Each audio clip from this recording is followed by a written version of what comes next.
अस्सलाम वालेकुम नाज़रीन, जिस तरह से 6 जजेस के खतूत पर और उन पर दबाव डाले जाने पर कमीशन बनाया गया था उसको ख़त्म कर दिया गया है, जिस पर चीफ जस्टिस ऑफ पाकिस्तान का जस्टिस काजी फाइज ईसा ने सो मोटो नोटिस ले लिया। इस पर हामिद मीर ने बहुत से इंकशाफात किए। दूसरी तरफ इमरान खान को तोशाखाना केस में सजा मुअत्तल कर दी गई। ये एक डील का नतीजा है या फिर इमरान खान को जाली सजा जो दी गई थी वो मुअत्तल कर दी गई है। इस पर हामिद मीर और शुएब शाहीन ने बेहतरीन तबसरा किया। आइए पहले उनकी गुफ्तगू सुनते हैं, फिर इस पर बात करते हैं। बिस्मिल्लाहिर्रहमानिर्रहीम। आम आदमी के लिए एक बहुत बुरी खबर थी कि पेट्रोल की कीमतों में फिर इजाफा कर दिया गया। ईद आने वाली है और जाहिर बात है पेट्रोल की कीमत में इजाफा होगा तो हर चीज़ महंगी हो जाएगी। लेकिन ये जो पेट्रोल की कीमत में इजाफे की खबर है ये पस मंज़र में चली गई और आज अदलिया के हवाले से कुछ ऐसे वाक़यात हुए, ऐसी डेवलपमेंट्स हुई कि जो पेट्रोल की कीमत का मामला ये पीछे रह गया। आप जानते हैं कि साबिक चीफ जस्टिस तसद्दुक़ हुसैन जिलानी साहब को हुकूमत ने इस्लामाबाद हाई कोर्ट के 6 जजों की शिकायत की इंक्वायरी के लिए एक कमीशन का सरबराह बनाया था, लेकिन आज जस्टिस तसद्दुक़ हुसैन जिलानी साहब जो हैं उन्होंने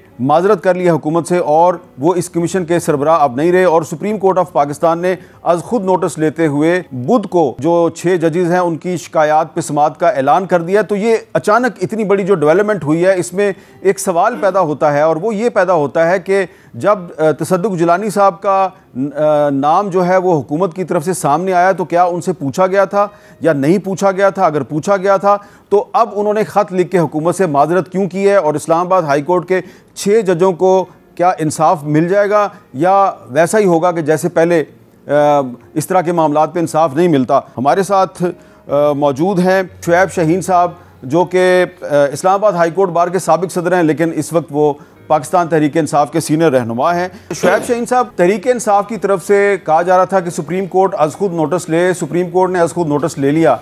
अब तहरीक इंसाफ कहती है जी कि फुल कोर्ट बनाया जाए, तो फुल कोर्ट का मुतालबा क्यों किया जा रहा है? देखिए हामिद मीर साहब, ये सिर्फ 6 जजेस को इंसाफ देने का क्वेश्चन नहीं है, ये 25 करोड़ अवाम को इंसाफ देने का क्वेश्चन है। जो 25 करोड़ अवाम को इंसाफ और उनको हुकूक के मुहाफिज हैं ये जज साहबान, ये 76 साल से शायद हो रहा था, लेकिन जो अब हुआ है ये पीक पे पहुंच गया।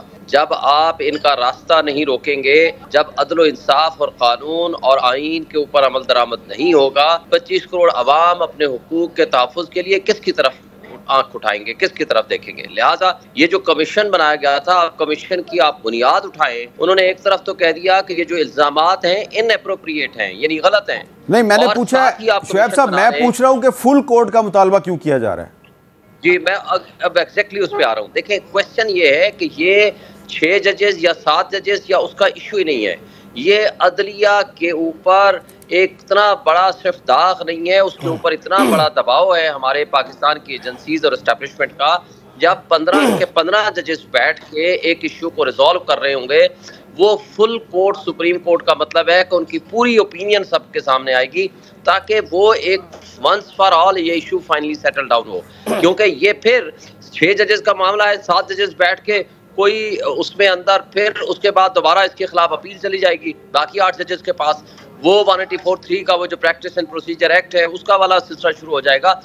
फुल कोर्ट का मतलब ये है कि जब सारे जजेस बैठेंगे वो किसी कंसेंसस पे पहुंचेगी। ठीक है। अच्छा शुएब शाहीन साहब, ये जो एक आर्गूमेंट है कि अगर फुल कोर्ट बनता है तो जो अगर फैसला सुप्रीम कोर्ट का जो भी आता है तो उस पर अगर किसी ने अपील करनी होगी तो फुल कोर्ट की सूरत में फिर वो अपील के राइट से महरूम हो जाएगा। हामिद मीर साहब, इसमें देखें जो प्रैक्टिस एंड प्रोसीजर एक्ट का जो हवाला दिया जा रहा है, प्रैक्टिस एंड प्रोसीजर एक्ट की अपना जो केस हुआ था वो भी फुल कोर्ट ने डिसाइड किया था। 8/7 का फैसला आया जिसमें, और फिर 7/8 का फैसला भी हो गया। एक शेख जो रेट्रोस्पेक्टिव अप्लाई किया था उसको ख़त्म कर दिया। देखें, उसके बावजूद भी रिव्यू का जो पावर होती है सुप्रीम कोर्ट की वो 186 में 188 में वो बरकरार रहती है। तो 188 की पावर्स वो एक्सरसाइज कर सकती है सुप्रीम कोर्ट अगर किसी का भी कोई एग्रीव्ड होगा इसमें आना चाहे। लेकिन इस वक्त तो ये एडवर्सेरियल प्रोसीडिंग्स तो है नहीं, यहाँ उन्होंने सजा तो देनी नहीं है।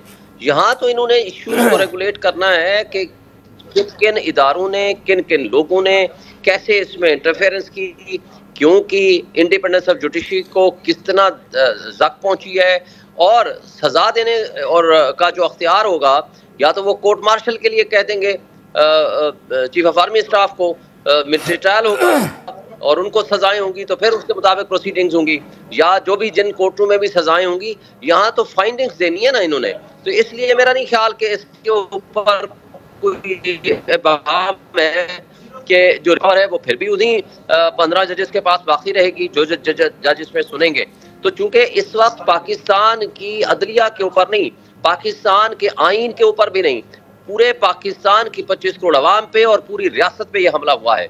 पिछले 1 साल से वो जजेस लिख लिख के, हमें तो नहीं पता था उस वक्त का, 10 मई का उनका ऑर्डर देख लें और उसके अंदर जो चीजें लिखी हुई हैं और जो उन्होंने कहा हुआ है वो उससे ज्यादा अहम है कि बाकी जजेस को बुलाया जाए, बाकी हाई कोर्टों के जजेस को बुला के पूछा जाए कि वहाँ क्या हो रहा है।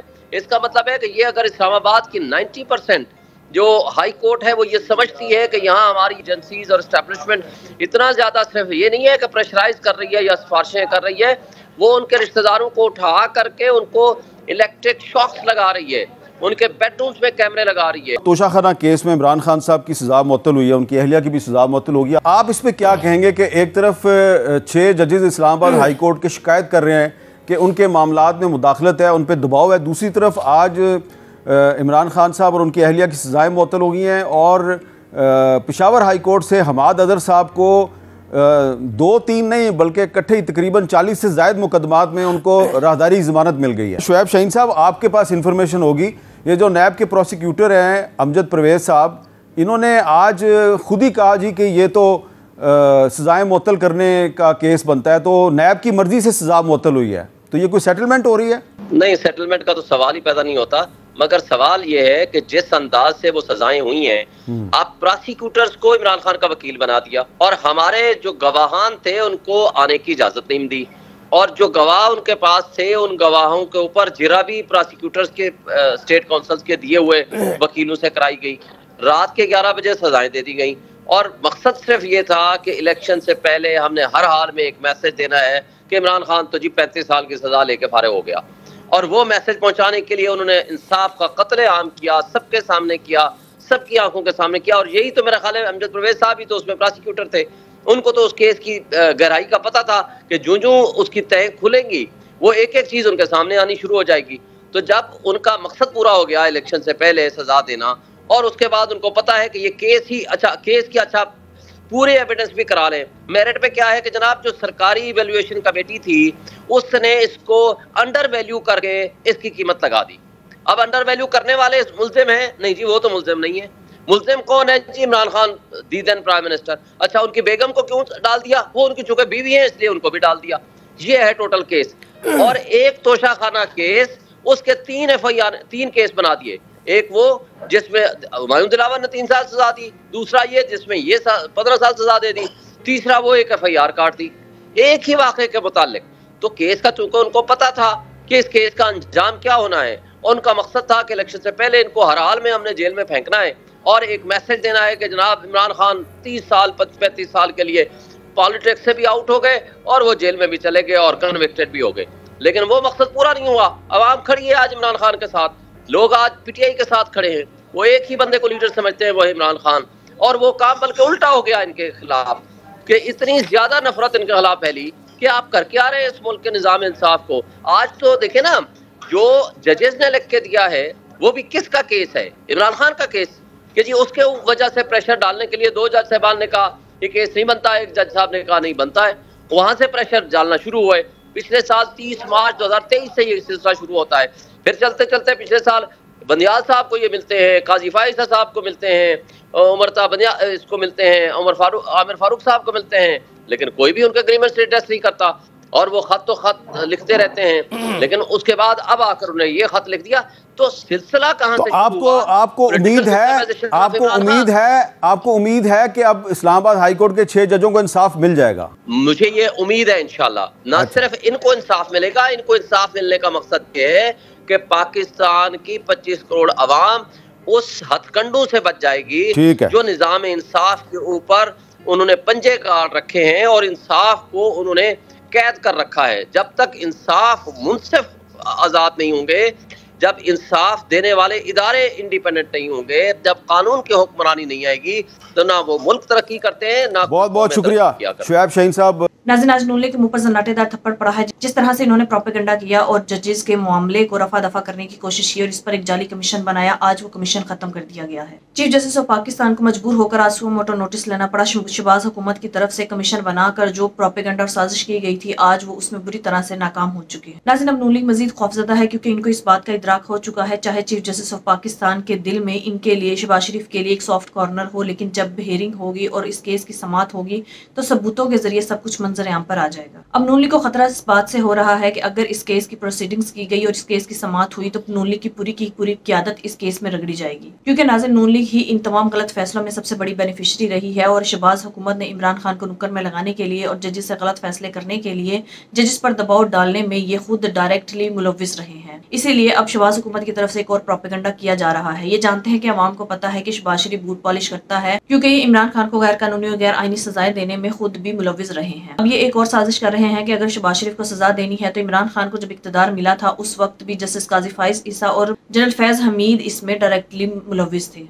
नाज़रीन, याद रहे ये जिस वक्त का इल्जाम इमरान खान पर लगाया जा रहा है उस वक्त इमरान खान की हुकूमत नहीं थी, उस वक्त शहबाज शरीफ की हुकूमत थी। लिहाजा तमाम तर जिम्मेदारी शहबाज हुकूमत पर और पीडीएम हुकूमत पर आयद होती है, क्योंकि नाज़रीन इमरान खान को नुक्कड़ में लगाना और उनकी पार्टी के साथ जो भी मामलात किए गए, जजिस पर दबाव डाला गया, वो पीडीएम की हुकूमत में किया गया और उस वक्त के वज़ीर आज़म शहबाज शरीफ। उनकी पूरी जिम्मेदारी थी कि वो इस तरह के मामलात ना होने देते, लेकिन वो बजाय इसके कि इस तरह के मामलात को रोकते बल्कि वो खुद इन मामलात में मुलव्विस रहे और इन प्रोपेगेंडा और साजिश का हिस्सा बने। लेकिन 2017 में जब इमरान खान की हुकूमत आई तो इसकी भी जिम्मेदारी इमरान खान पर आयद नहीं होती बल्कि इससे पहले अदलिया और एस्टैब्लिशमेंट पर आयद होती है। इसीलिए अब ये चाहते हैं कि हम इस मामले को उठाएं तो इसमें सबसे पहले एस्टैब्लिशमेंट को घसीटेंगे। नाज़रीन, अगर इन्होंने आवाज उठानी थी तो ये उस वक्त आवाज उठाते। आज इनकी आवाज उठाने का क्या मकसद है? शुरू से इमरान खान का एक ही मौकफ रहा है कि वो इंसाफ के साथ डटकर खड़ा रहता है। आज भी जो पाकिस्तान में मामला दरपेश है, ये मामला पाकिस्तान की तारीख में इस तरह का मामला कभी भी नहीं आया कि 6 जजेस ने इस कदर दबाव बर्दाश्त किया कि वो डटकर खड़े हो गए और अवाम को सब बातों से आगाह किया और इंसाफ के लिए खड़े हो गए।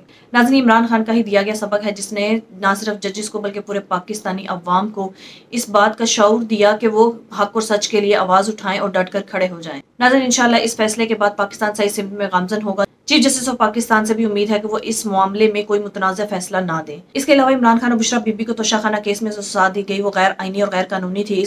इसका मकसद सिर्फ इतना था कि इलेक्शन से पहले अवाम को ये बताना था कि इमरान खान का सियासी करियर खत्म हो चुका है, इमरान खान अब जेल में ही रहेगा और अवाम इमरान खान को वोट ना डाले। लेकिन इमरान खान को अवाम ने इस कदर वोट डाला कि पाकिस्तान के सारे रिकॉर्ड तोड़ दिए। आज भी अवाम इमरान खान के साथ डटकर खड़ी है। आज इमरान खान की तोशाखाना केस में सजा मुअत्तली के बाद इमरान खान को इंसाफ मिल चुका है और इंसाफ की बिना पर उनकी सजा भी मुअत्तल कर दी गई है। नाज़रीन, आपके इस बारे में क्या राय है? कमेंट में मुझे बताइएगा। अगली वीडियो में मिलते हैं, तब तक के लिए अल्लाह हाफ़िज़।